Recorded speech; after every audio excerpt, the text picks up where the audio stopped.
रांची से इस वक्त की बड़ी खबर मिल रही है। झारखंड में कोरोना ने दस्तक दी है।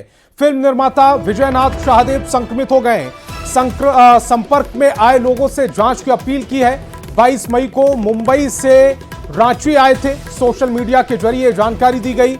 सिविल सर्जन ने कोरोना की पुष्टि की है। सदर अस्पताल की 5वीं मंजिल पर 16 बेड रिजर्व किए गए हैं। सेंटा विटा अस्पताल में भी कोरोना के मरीज भर्ती हैं। बड़ी खबर इस समय आपकी टेलीविजन स्क्रीन पर, जहां झारखंड में कोरोना ने दस्तक दी है। फिल्म निर्माता विजयनाथ शाहदेव संक्रमित पाए गए हैं। संपर्क में आए लोगों से जांच की अपील की है। 22 मई को मुंबई से रांची आए थे। सोशल मीडिया के जरिए जानकारी दी गई। सिविल सर्जन ने कोरोना की पुष्टि की। सदर अस्पताल की 5वीं मंजिल पर 16 बेड रिजर्व किए गए हैं। आया है जो कि मुंबई से ही आया है, मुंबई से यहाँ आया है रांची। तो सबसे पहला संदेश जो है हम लोगों की तरफ से वो यही है कि घबराना बिल्कुल नहीं है, पैनिक नहीं होना चाहिए। न तो किसी इंडिविजुअल, किसी व्यक्ति को भी पैनिक नहीं होना चाहिए, घबराहट, किसी परिवार को नहीं, किसी समाज राज्य कहीं भी पैनिक नहीं होना चाहिए। एक कारण उसका ये है कि अगर पैनिक होता है तो किसी भी व्यक्ति को घबराहट हो जाती है, डर जाता है व्यक्ति, तो उसका ऑक्सीजन लेवल अपने आप कम हो जाता है। 10% तो ऐसे ही गिर जाएगा।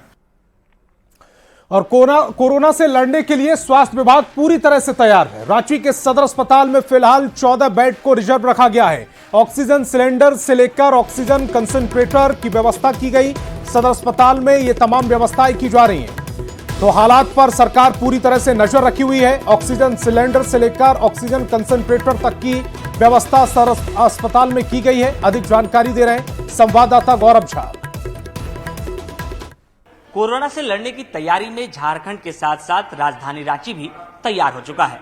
रांची सदर अस्पताल में तमाम तैयारियां जो हैं वो पूरी कर ली जा चुकी है। आज शाम रांची सदर अस्पताल के औचक निरीक्षण के लिए खुद मंत्री भी पहुंचने वाले हैं। अभी रांची के जो सीएस प्रभात कुमार हैं, उन्होंने इस बात की पुष्टि की है कि राजधानी रांची में एक मरीज मिले हैं। इसके एहतियातन जो राज्य सरकार है और राजधानी रांची का स्वास्थ्य विभाग है वो अपनी तैयारी में जुट चुका है। अभी कुल 14 बेड जो हैं वो आरक्षित किए गए हैं, यानी आइसोलेशन वार्ड में 14 बेड लगाए गए हैं, जहां की अगर कोरोना के मरीज आते हैं तो उन्हें रखा जाएगा। उस वार्ड में ऑक्सीजन की सुविधा के साथ साथ जो कंसंट्रेटर हैं उसे भी लगाए गए हैं। किसी भी तरह की परेशानी किसी मरीज को ना हो, इस वजह से ये तमाम तैयारियां जो स्वास्थ्य विभाग ने है वो एहतियातन पहले ही शुरू कर दी है। डॉक्टर ने कहा है कि हमें सूचना मिली है और जिस तरीके से अब तक के मीडिया रिपोर्ट्स हैं उसके मुताबिक ये संक्रमण